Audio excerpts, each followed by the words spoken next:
Aloha colleagues, and welcome to the Center for Learning and Teaching's 2-Minute Teaching Tips. Today I want to use a tip that I'm entitling Using the Framework to Improve Your Teaching. As we've looked at the framework and as we use the framework, many times we focus on our students' learning, but we're not focusing on how the framework is helping us with our teaching. As we have transitioned from face-to-face to remote teaching, I have found that there are certain stresses that I'm now experiencing that I have not experienced when I teach face-to-face. As I have processed the information and thought about the sources of the anxieties that I'm feeling, I've recognized that I can use the framework to help me improve my teaching. As I think through how I am going to prepare, how I will engage, and how I will improve, it's helping me to maintain better balance in remote teaching. Let me give you one tip for preparing, one tip for engaging, and one tip for improving. As you prepare, I challenge you to follow Christopher Slade's advice from this morning's devotional.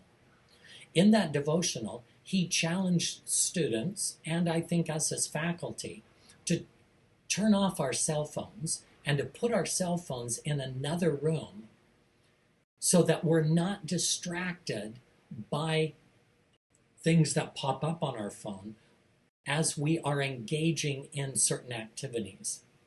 I'm proposing that in order to prepare for better engagement during our remote teaching, that simply putting the cell phone in another room and turning it off may be advantageous. Engage. As you engage, I would hope that you're taking regular breaks during the time that you've allocated for remote teaching. Make sure that you are getting up, that you're getting a drink of water, that you are taking a look outside, that you are taking just a few minutes to clear your brain so that as you are engaged, that engagement can stay focused. And finally, improve. I'm finding that one of the ways to help me improve my remote teaching is to seek input from my students. With an assignment that ended Monday evening, I asked my students to give me some input about the synchronous classes that we have held and the asynchronous classes. I've used two different formats for our asynchronous classes, and I wanted to gather some input from the students so that I know which format is helping them best and which format is going to facilitate their learning.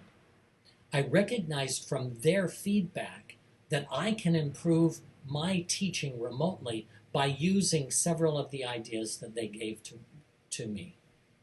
I hope that as you use the framework, prepare, engage, improve, and the 7 characteristics, faithfully, hopefully, charitably, reflectively, diligently, humbly, and honestly, that you will use the framework to guide your teaching so that as you teach remotely, you are finding that you can be just as effective remotely as you are face-to-face.